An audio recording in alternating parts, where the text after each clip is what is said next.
جو کہانی میں آپ کو آج سنانے جا رہی ہوں وہ بالکل حقیقت پر مبنی ہے، اور وہ میری دادی نے میری امی کو سنائی تھی اور آج میں آپ کو سب کو سنا رہی ہوں۔ یہ اس وقت کا قصہ ہے جب آبادی اتنی زیادہ نہیں تھی اور نہ ہی آمد و رفت کے لیے سواری کا انتظام تھا۔ لوگ زیادہ تر پیدل سفر کرتے تھے، اور چاہے سفر کرنے میں 3-4 گھنٹے چلنا پڑے ان کو۔ ہمارے گاؤں کی ایک لڑکی کی شادی ہمارے ہی گاؤں میں ہوئی، مگر اس کا شوہر رشید جو تھا وہ ساتھ والے گاؤں میں زمینوں پر کام کرتا تھا، اس لیے وہ اپنے سسرال میں رہنے کے بجائے اپنے شوہر کے ساتھ دوسرے گاؤں میں رہنے لگی۔ ایک دن اس کے میاں کی طبیعت بہت زیادہ خراب ہو گئی، اور اللہ کا کرنا ایسا ہوا کہ اس کے گھر والوں کو اطلاع دینے کی نوبت بھی نہیں آئی اور اس کے شوہر کا انتقال ہو گیا اور وہ اللہ کو پیارا ہو گیا۔ دوپہر کا وقت تھا، اس لیے لڑکی کو جو اس کی بیوی تھی اس کو مجبوراً میاں کی لاش اکیلے گھر چھوڑ کر خود ہی گاؤں میں اپنے میکے اور سسرال والوں کو بتانے کے لیے جانا پڑا۔ وہ روتی ہوئی وہاں سے چل پڑی۔ گاؤں کا فاصلہ جو ہے پیدل 3 سے 4 گھنٹے تک کا تھا۔ اسی دوران جو ہے وہ جب اپنی میکے بتانے اور سسرال بتانے گئی تو اسی دوران ساتھ والے گاؤں سے اس کے شوہر کا ایک دوست بھی آ گیا۔ اس کے دوست کا نام تھا غلام رسول۔ اچانک اپنے دوست سے ملنے آ گیا۔ اب اس کے دوست کا تو انتقال ہو گیا، لیکن غلام رسول کو یہ بات نہیں پتا۔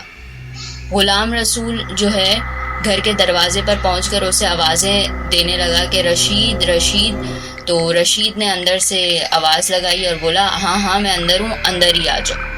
جب غلام رسول گھر میں داخل ہوا تو اس نے دیکھا کہ رشید چارپائی پر چادر اوڑھے لیٹا ہے۔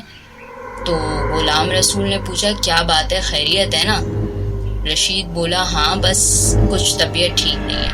غلام رسول نے پھر پوچھا بھائی کہ بھابھی کہاں ہے، مجھے تو بہت بھوک لگ رہی ہے۔ رشید نے کہا گاؤں گئی ہے، روٹی بنا کر گئی ہے، تم بیٹھو، میں تمہیں کھانا لا کے دیتا ہوں، ٹھیک ہے۔ اس زمانے میں گھروں میں کمروں میں دیواروں پر کیلیں لگا کر ان پہ لکڑی کے تختے لگا کر برتن سجائے جاتے تھے، وہ جو پرانے زمانے میں ہوتا تھا طریقہ کار۔ اور کھانے پینے کے سامان بھی بلیوں سے بچانے کے لیے وہاں اونچی جگہوں پر رکھ دیا جاتا تھا کہ بلیاں کے منہ نہ مارے۔ غلام رسول کے دیکھتے ہی دیکھتے رشید نے لیٹے جو ہے اپنا ہاتھ لمبا کر کے اوپر سے پلیٹیں پکڑ کے اپنے دوست کے سامنے رکھ دی۔ اب جب غلام رسول نے سب دیکھا تو اس کے تو رونگٹے کھڑے ہو گئے، اس کو سمجھ ہی نہیں آیا کہ یہ ہو کیا رہا ہے، اور اس کو یہ تو فیل ہو گیا کہ کچھ نہ کچھ گڑبڑ ہے، اور اس نے یہی فیصلہ کیا کہ یہاں سے فوراً نکل جانا چاہیے۔ اس نے رشید سے کہا چلو اچھا میں چلتا ہوں، مجھے ایک ضروری کام یاد آ گیا۔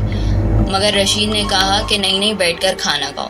جب غلام رسول نے دیکھا کہ مشکل میں پڑ گیا ہے تو اس نے کہا اچھا میں ضروریات سے فارغ ہو کر آتا ہوں۔ رشید نے کہا ٹھیک ہے، تم اپنی پگڑی کا ایک سرا اپنے پاؤں سے باندھو اور دوسرا سرا میرے ہاتھ میں پکڑا دو، پھر ضروریات سے فارغ ہوتے آ جانا۔ مجبوراً غلام رسول کو ایسا ہی کرنا پڑا۔ جیسے ہی وہ کمرے سے باہر آیا اس نے پگڑی کا سرا اپنے پاؤں سے کھولا اور باہر کی طرف دوڑ لگا دی۔ کافی دیر تک وہ بھاگتا رہا کہ جب سانس لینے کو ٹھہرا تو اسے دور سے رونے کی آوازیں آنے لگی، کیونکہ رشید کی بیوی اپنے میکے اور سسرال والوں کو لے کر آ گئی تھی۔ جیسے ہی غلام رسول نے دیکھا فوراً ان لوگوں کی طرف دوڑ لگائی اور ان کو سارا قصہ سنایا۔ ان کے ساتھ جانے سے انکار کر دیا، لیکن ان سب کو حوصلہ دینے پر اس نے جو ہے رشید کے گھر دوبارہ جانے کی حامی بھر لی۔ جب وہ لوگ گھر کے اندر پہنچے تو دیکھا کہ سب کچھ ویسے کا ویسے ہی ہے جیسے رشید کی بیوی چھوڑ کر گئی تھی۔ کھانے کے برتن اپنی جگہ سجے ہوئے ہیں، غلام رسول کی پگڑی چارپائی پر موجود تھی، مگر پگڑی کا ایک سرا رشید کے ہاتھ میں، اور رشید کی لاش جو ہے وہ آدھی چارپائی پر اور آدھی زمین پر لٹکی ہوئی تھی۔ یہ دیکھ کے سب پریشان ہو گئے اور ان کو کچھ سمجھ نہیں آیا۔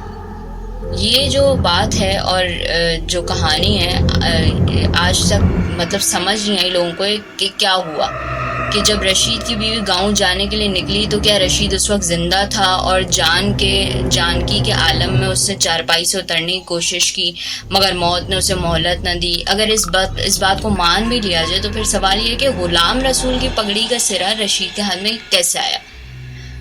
کہا جاتا ہے کہ اب دادی نے امی کو اس طریقے سے بتایا کہ کہا جاتا ہے کہ میت جب ہو جائے نا تو اس کو کبھی بھی اکیلے نہیں چھوڑنا چاہیے، کیونکہ کوئی نہ کوئی میت کے پاس ضرور موجود ہونا چاہیے جو کہ قرآنی آیت کا ورد کر رہا ہو، ورنہ جو شیطانی طاقتیں ہوتی ہیں نا وہ اس وقت اسی ماحول میں اور فضا میں موجود ہوتی ہیں، اور وہ خالی جسم کو دیکھ کر اس پہ قبضہ جمانے کی پوری کوشش کرتی ہیں۔ تو اس طریقے سے واقعہ دادی نے میری امی کو سنایا تھا۔